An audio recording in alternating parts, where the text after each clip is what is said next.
धर्म कौन सा है? मुख्य धारणा क्या है? पवित्रता। धर्म अर्थात मुख्य धारणा, संपूर्ण पवित्रता। पवित्रता नहीं, साथ में क्या लगाया? संपूर्ण पवित्रता। संपूर्ण पवित्रता की परिभाषा जानते हो? पहले है जानना, फिर है प्रैक्टिकल कर्म में लाना। इसलिए बाबा ने पूछा, संपूर्ण पवित्रता की परिभाषा जानते हो? संकल्प व स्वप्न में भी अपवित्रता का अंश मात्र भी ना हो। पहले संकल्प, फिर स्वप्न। जिसके संकल्प शुद्ध हो गए उसके स्वप्न शुद्ध हो ही जाएंगे। स्वप्न तो एक दर्पण है जो आपको आईना दिखाता है। तो हमारा अटेंशन किसके ऊपर है? संकल्पों के ऊपर। ऐसी श्रेष्ठ धारणा करने वाले ही सच्चे ब्राह्मण कहलाते हैं। प्रैक्टिकल रूप बाद में होता है। क्या कहा? पहले ऐसी धारणा करने वाले, माना संकल्प धारण किया, संकल्प है बीज। ऐसी श्रेष्ठ धारणा करने वाले ही सच्चे ब्राह्मण कहलाते हैं। इसी धारणा के लिए ही गायन है। कौन सा गायन है?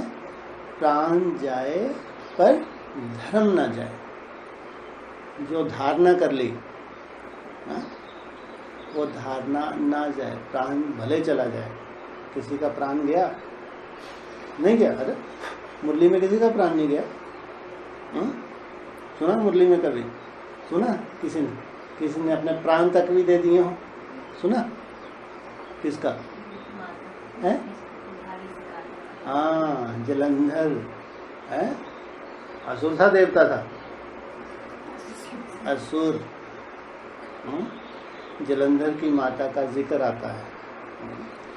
उसने वो निर्विकारी रहने का लक्ष्य ले लिया कि मैं तो पवित्र ही रहूंगी। उसने कुल्हाड़ी से काट डाला या माफ कर दिया। इतनी बड़ी परीक्षा भगवान उतर के नहीं जा सकता था? है? उसकी बुद्धि को परिवर्तन नहीं कर सकता था क्या? जब आपके लिए इतना बड़ा बलिदान, तू भले ही मेरे को मार डाल लेकिन मैं अपवित्र नहीं बनूंगी। भगवान को क्या चाहिए था? पहुंच जाता, नहीं पहुंच जाता? एक सेकंड में उसकी बुद्धि को चेंज कर सकता नहीं कर सकता? नहीं कर सकता था। वो कम से कम कुल्हाड़ी से तो बचा लेता बेचारी को। डंडे वंडे में परिवर्तन कर देता? नहीं हो सकता था। देखो किस काम का भगवान। ऐसा भगवान चाहिए। फिर मुरली में क्या बोला? अगर कुल्हाड़ी ना होती तो अगर उसका कोई बहुत बड़ा कर्म भोग था, क्या एक्सीडेंट में नहीं कटते क्या? एक्सीडेंट में नहीं मारे जाते क्या?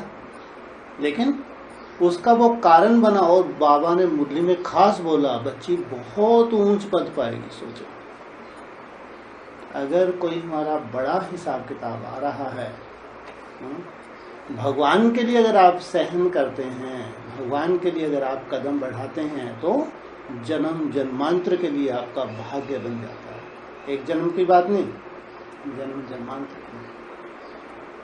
अगर कोई कष्ट लिखा है वो आपका हिसाब किताब है, उसको आना ही है। ये ध्यान रखना। ऐसा नहीं कि भगवान नहीं उतर सकता था, नहीं बचाव, नहीं। वो कर्म भोग था, बहुत बड़ा हिसाब किताब था। लेकिन बाबा ने जो खास बोल दिया कि बच्ची बहुत ऊंच पद पाएगी।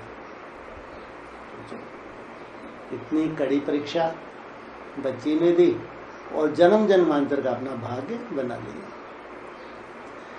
इसलिए कहते हैं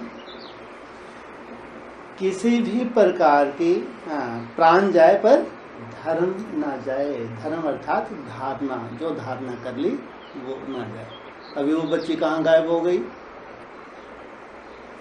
अरे पिछले जन्म में कटी, अभी कहाँ घूम रही?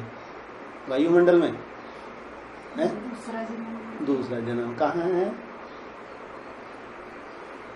कहाँ होगी? वैसे तुम तो ब्राह्मण बैठे हो, समझदार बैठे हो, हैं? अरे एडवांस में होनी चाहिए, नहीं होनी चाहिए? नहीं होनी चाहिए।